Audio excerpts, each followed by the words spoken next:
Very good game. Very good game to be a part of. Very good game to coach. Our guys played extremely hard from start to finish. This is the defense I've been looking for a long time, and it showed up tonight. And you know, I'm extremely pleased and proud of what we did tonight. Defensively, made sure they had was probably going to be the worst shooting night of the year for them. Was there anything that you guys did differently in this game to make sure what they got offensively was different? Well, the biggest thing, we wanted to compete and run those guys off the three-point line, the guys that shoot the threes for them. We wanted to do a great job of running them off the line, and we wanted to contain Lauren Jackson. We did a great job of containing him for 35, so that's a pretty good job for us. So, but he's tough. He's tough. He's hard to guard. He's tiny, but he's effective. He gets in there. He can get to wherever he needs to go on the court, and he's tough. He is tough. So how do you look at that win? I mean, their best player goes off to 35, but at the same time, the game's not in doubt. Containing the other guys. So we were able to contain Williams and Cheese and Banks. Those are the other guys that you know, when they get their numbers, they're rolling, and they can get, you know, beat pretty much anybody if they play that way. So our goal was to try to contain everybody else and, you know, do what we can with Lauren Jackson. Like you've said, you know, one of the great things about this team is just being able to find a way. What's it like to be able to breathe at the end of a huge game like this? It's fun, finally. I mean, it's not waiting to see what happens at the end of a game. When you have that kind of cushion, you're more relaxed. It's easier. You know, when a minute is left and you're up 18, it's like you can finally exhale, and it's like, oh, that time is not running fast enough. Who keeps messing with the clock? So. But it was a lot of fun just to see our guys and how hard they played and how hard they competed. And around the MAC, you know, these midweek games can have pretty sleepy feels with the crowd. This was kind of electric. What do you think of? I don't think anyone's ever seen a midweek crowd like this. Oh, we had a great crowd tonight. The students came out, and it was a lot of fun. They were loud from start to finish. They were into the game from start to finish. We were able to really put on a nice show defensively, and that led to us playing great offense. Being able to turn that defense into offense, obviously 40 in the first half. How important was that for you guys to kind of settle in and get comfortable?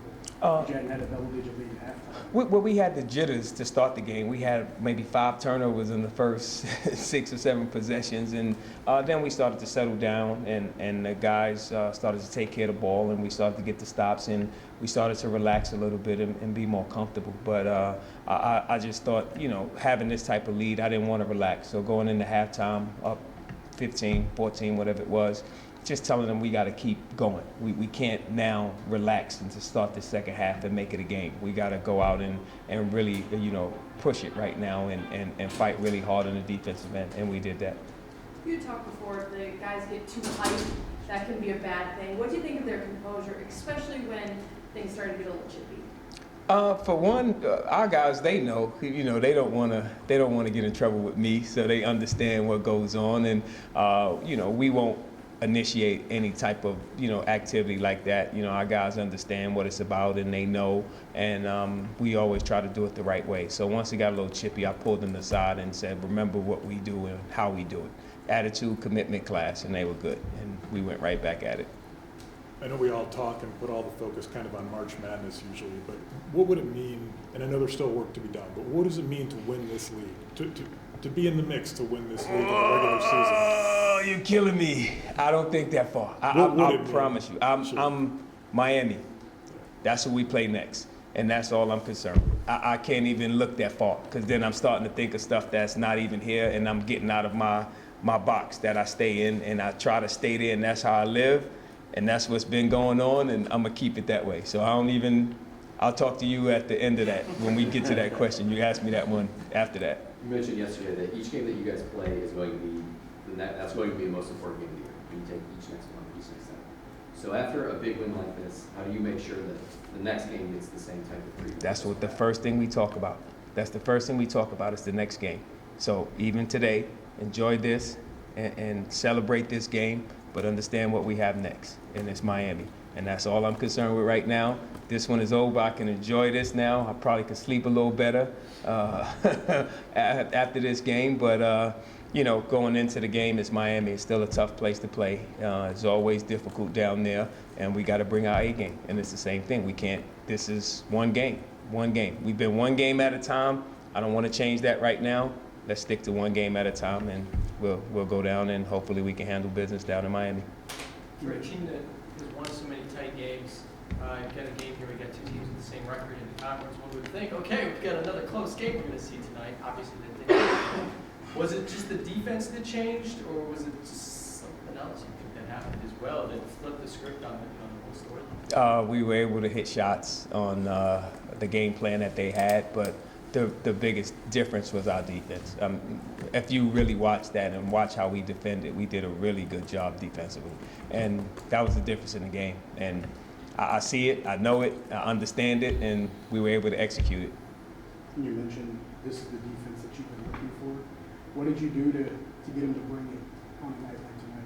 You know what? We didn't do anything different. We didn't do anything special. We just talked about competing from start to finish and going out there and making sure. I think the guys knew more of what's at hand, and we didn't take them lightly because of what happened down in Akron. I thought Ohio going into that game, we took them a little lightly and not understanding how good they really are. And we were in for a fight. I mean, that was a fight from start. And it was like, oh, we down 15 at halftime. We can't take this team lightly. And I thought we had the respect that Akron deserved to start the game, and that was the difference. Is a game like this a teaching moment then, Coach? I mean, when you come away with a big win like this from the team, it shows you maybe the team how good they can be when they stay locked in for 40 minutes. Every game for us is a teaching moment. If we win by 2, we win by 1, it's still a teaching moment. If we lose, it's still a teaching moment. So every game we take that, what we did in that game, and we try to either really get better from it or take that and capitalize on it and use it for next time out. So it'll be the same thing. We'll talk about it and really talk about the defense and emphasize the defense, and hopefully we can bring it from here on out. You talk about the defense. You talk about that every game. Yep. You go through that stretch in the second half where they went on that 8-0 run, but it could have been a lot worse because the defense was still good during that run. Does that kind of take it from theory to practice, and it's something you can physically show the guys and say, this is why we need to emphasize defense? Yes, we can show that on film. We can show them the difference in when we are locked in and ready to go, and when we are not locked in and we know that we should run to Lauren Jackson in a transition and we miss him. We run to somewhere else, and knowing that, one guy is not a shooter and this guy is a shooter, and knowing that. So we take all of that and understand what it is, and we try to use it and get better from it.